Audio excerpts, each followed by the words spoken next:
Hello and welcome to this video cast for subscribers to davidicke.com. Well, I'm going to start with a definition, sum the whole bloody thing up really. The definition to the word farce.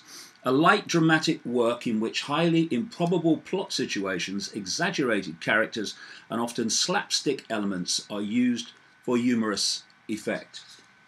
Well, apart from the humorous effect, because I can't find anything funny in paedophilia, not least political paedophilia. But that definition of farce sums up what is happening in Britain this week. And it's not just about Britain, for those watching from around the world. What I'm going to describe and the kind of things I'm going to describe are happening in every country, not least in the United States and North America, as are documented in my books. Now, the farce comes because of this, and it's part of an elephant in the living room. There is the most enormous evidence, I mean, extraordinarily so, that there was a massive paedophile ring during the Thatcher government in the 1980s that went right into the heart of a government and involved the infamous paedophile and procurer of children, Jimmy Savile. And this paedophile ring, in its various expressions, has gone on ever since, as it went on long before. But at this point in the Thatcher administration now, evidence is coming out to pick it up at that point, although it's ongoing, like I say, right to the present day. Now, what happened in 1983 is that a man called Leon Brittan was Home Secretary in the Thatcher government, and a Conservative member of Parliament called Geoffrey Dickens, who was a campaigner against paedophilia and political paedophilia.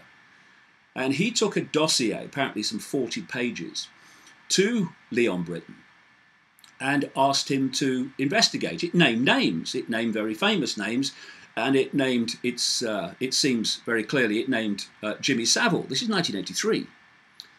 And nothing happened about it. And it went missing. And there was no ongoing response to it. So another MP now, who has written a book exposing a major British political figure, now dead, called Cyril Smith, as another kind of a paedophile of an addictive type. It was the centre of his life. And I met Cyril Smith once on a BBC radio programme called Any Questions. And I have to say, and not with hindsight either, he was one of the most vile people I've ever met in my life. But anyway, as a result of this MP now pushing this on, he's asked Leon Brittan, who's still alive, though no longer in politics, where did the dossier go and what happened to it? Now, Leon Brittan's first response was, I don't know, mate, I don't know what you're talking about, when he's been asked about this before. I don't recall, you know, this lost memory technique. But then he completely changed around and said, oh yeah, I do remember it. And yeah, I passed it on to these people and they asked them to do something with it. And so what's happened to it now? Well, it seems that the dossier has been lost and destroyed. And it just so happens to name major names in politics and others as paedophiles connected into this ring. And, you know, I met a lady called Andrea Davison in North Wales in the late 1990s when I was putting together a book called The Biggest Secret, which is exposing all this stuff.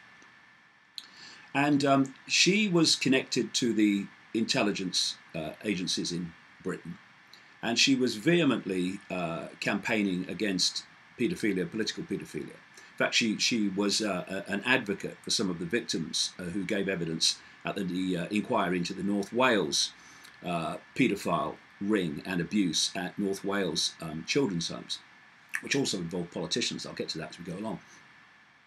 And because of Andrea Davison's commitment Geoffrey Dickens actually gave Andrea part of this dossier, which has gone missing.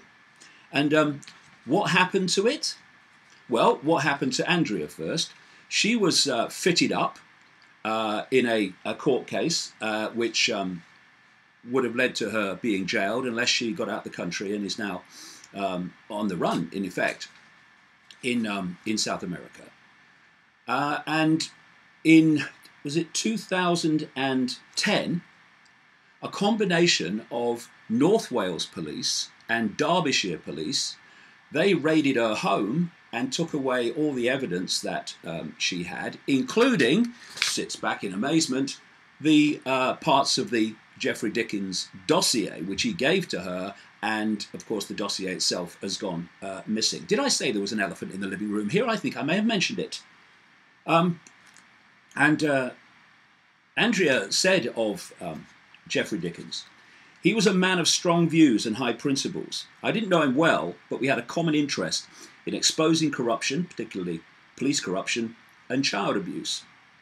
Many of my documents and evidence were stolen by the police. I am reliably informed that they were worried in 2009 that because Jimmy Savile, the VIP, that Jimmy Savile, the VIP paedophile ring, would be exposed."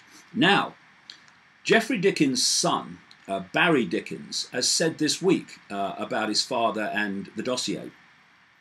"After my father outed the paedophile diplomat Sir Peter Hayman in the Chamber of Commons in 1981, an insidious campaign was started against him in the Houses of Parliament." You do surprise me.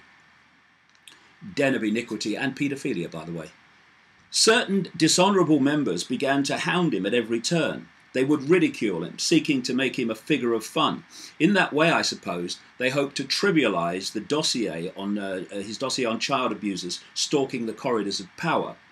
Now we know my father was right," he said this week. "He was right about Cyril Smith. He was right about Jimmy Savile, who I believe were both named in the dossier. Therefore," it was long before this, mind, I'll come to that, but in 1983, Jimmy Savile, who everyone's now going, "Oh God, we never knew," was known about in 1983. So was Cyril Smith, this vile man. And I'm not surprised that he was a friend of Jimmy Savile.